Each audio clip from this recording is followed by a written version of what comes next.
Volcanic eruption मतलब तबाही।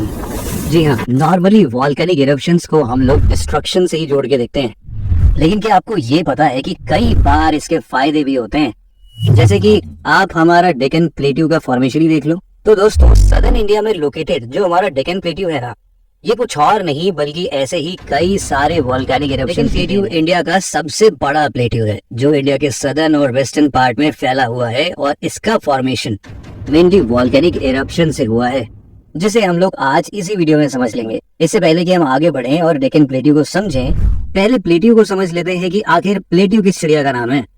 Plateau एक तरह का फ्लैट टॉप एलिवेटेड लैंडफॉर्म होता है, जिसकी ऊंचाई इसके सराउंडिंग एरिया से थोड़ी ज्यादा होती है। प्लेट्यूज मेनली दो तरह के हो सकते हैं, पहला है डाइसेक्टेड प्लेट्यू और दूसरा है वॉल्केनिक प्लेट्यू। डाइसेक्टेड प्लेट्यू का फॉर्मेशन अर्थ के क्रस्ट के अपर मूवमेंट के कारण होता है। जाहिर सी बात है, अर्थ के क्रस्ट का ये upper side movement tectonic plate के कोलिशन की वजह से होता है। यूनाइटेड स्टेट्स में लोकेटेड कोलोराडो प्लेट्यू इस तरह के प्लेट्यू का सबसे अच्छा एग्जाम्पल है, जो आज भी 0.3 सेंटीमीटर पर ईयर के स्पीड से राइज कर रहा है। डाइसेक्टेड प्लेट्यू का फॉर्मेशन होने का प्रोसेस माउंटेन्स फॉर्मेशन जैसा ही है, लेकिन इसमें एक खासियत ये है कि माउंटेन से बिल्कुल अलग प्लेट्यूज का टॉप ना फ्लैट होता है, और इनका हाइट भी माउंटेन के जितना उतना ऊंचा नहीं होता है। प्लेट्यू का फॉर्मेशन छोटे छोटे लेकिन बहुत सारे वॉल्केनिक इरप्शन से होता है। इस तरह के वॉल्केनिक इरप्शन से निकले लावा लैंड सरफेस पर जमा होने लगते हैं, और एक लंबे टाइम पीरियड के बाद ये एक एलिवेटेड प्लेटफॉर्म यानी प्लेट्यूज का फॉर्म ले लेते हैं। इंडिया में लोकेटेड मालवा और हमारा डेक्कन प्लेट्यू भी वॉल्केनिक प्लेट्यू के ही एग्जांपल्स हैं। यहाँ आपको एक बात बता देते हैं कि चाहे एक प्लेट्यू किसी भी तरीके से बना हो, लेकिन इसका फाइनल शेप बहुत सारे फैक्टर्स जैसे कि रेनफॉल, विंड और वाटर इरोजन, ह्यूमन एक्टिविटीज, ऐसे कई सारी चीजों से डिटरमाइन होता है।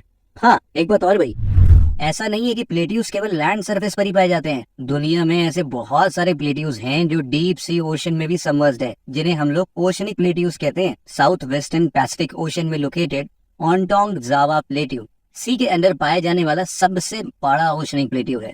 खैर, ये तो बात हो गई प्लेट्यूज के बारे में। अब आइए अपने मुद्दे पर आते हैं और देख लेते हैं कि इंडिया का सबसे बड़ा प्लेट्यू यानी कि डेक्कन प्लेट्यू का फॉर्मेशन कैसे हुआ।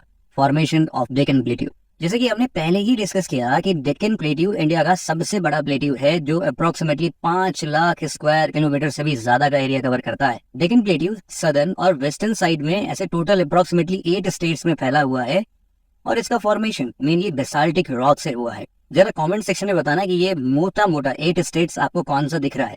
डेक्कन प्लेट्यू का एवरेज एलिवेशन मीन सी लेवल से लगभग 600 मीटर का है, और यहाँ लोकेटेड हाईएस्ट पीक का नाम है डोडा बेटा पीक। इसकी हाइट अप्रोक्सीमेटली 2600 मीटर है, 2600। डेक्कन प्लेट्यू की लोकेशन की बात करें तो ये नर्मदा रिवर के सदर्न साइड में ईस्टर्न घाट और वेस्टर्न घाट्स के बीच ऑफ बीच लोकेटेड है। इसका फॉर्मेशन वॉल्केनिक इरप्शन से तो हुआ ही है, लेकिन ये लावा का एक नहीं बल्कि कई सारे लेयर से मिलकर बना हुआ है, और इसीलिए हम डेक्कन ट्रैप के नाम से भी जानते हैं इसे। अब हम डेक्कन प्लेट्यू के फॉर्म होने के प्रोसेस को और इसके हिस्ट्री को थोड़ा और डिटेल में समझते हैं। डेक्कन प्लेट्यू का फॉर्मेशन आज से करीब 60-70 मिलियन ईयर्स पहले क्रिटेशियस पीरियड में हुआ था, जब इंडो ऑस्ट्रेलियन प्लेट ना नॉर्थवर्ड डायरेक्शन में ट्रैवल कर रही थी।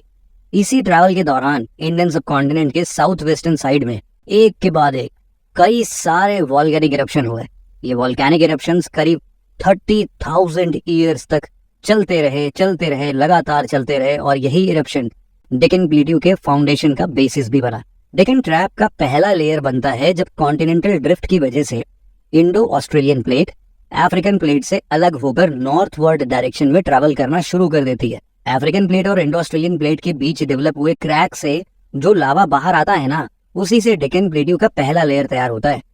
यहाँ आपको एक बात ध्यान देने की ये है कि जब भी इरप्शंस वगैरह हो रहे होते हैं ना, लेकिन उसके साथ साथ इंडो ऑस्ट्रेलियन प्लेट का नॉर्थवर्ड मूवमेंट रुकता नहीं है, वो चलता ही रहता है। इसके बाद इसका दूसरा लेयर बनता है रीयूनियन हॉटस्पॉट से निकले लावा के सॉलिडिफाई होने से। जियोलॉजिकल लैंग्वेज में अर्थ के अंदर अपर मैंटल के उस एरिया को हॉटस्पॉट कहते हैं, जहां से हॉट मैग्मा अपवर्ड डायरेक्शन में मूव करके वॉल्केनो का फॉर्मेशन करता है, और इसके थ्रू बाहर सरफेस पर आने की कोशिश करता है। आपकी जानकारी के लिए बता देते हैं कि ये रीयूनियन हॉटस्पॉट आज के इंडियन ओशन में ही लोकेटेड है भाई। रीयूनियन आइलैंड के ठीक नीचे ही ये हॉटस्पॉट लोकेटेड है। यहाँ एक चीज आप देख पा रहे होगे कि ज्यादातर वॉल्केनिक इरप्शंस एक्टिविटी इंडिया के वेस्टर्न कोस्टल साइड में ही है और वहां से लावा इवेंचुअली पूरे पेनिनसुलर इंडिया में फैल गया और समय के साथ सॉलिडिफाई होता गया, जिससे इस रीजन में डेक्कन प्लेट्यू का फॉर्मेशन हुआ। यहाँ नोटिस करने वाली बात एक और है कि अगर आप पेनिनसुलर इंडिया का क्रॉस सेक्शन देखेंगे ना, तो आप पाएंगे कि इसके वेस्टर्न सेक्शन की थिकनेस इसके ईस्टर्न साइड के कंपैरिजन में कई ज्यादा है, जो इस बात की गवाही देता है कि डेक्कन प्लेट्यू का फॉर्मेशन में हुए ज्यादातर वॉल्केनिक इरप्शंस पेनिनसुलर इंडिया के वेस्टर्न साइड में ही हैं, जहां हम आज का महाराष्ट्र देखते हैं। खैर, इस तरह के लावा के मल्टीपल लेयर से बने होने के कारण डेक्कन प्लेट्यू मिनरल्स की रिजर्व के मामले में काफी रिच है। यहाँ पर आयरन ओर, माइका, डायमंड्स और इसके साथ साथ गोल्ड भी पाया जाता है और इंडिया का फेमस कोलार गोल्ड माइंस इसी प्लेट्यू में लोकेटेड है।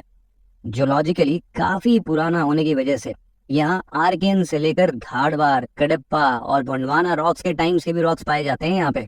दोस्तों आज की वीडियो में बस इतना ही। मिलते हैं अपने नेक्स्ट वीडियो में, तब तक आप तैयारी करते रहिए और हमारे चैनल के साथ जुड़िए, चैनल को सब्सक्राइब करिए। तब तक के लिए जय हिंद।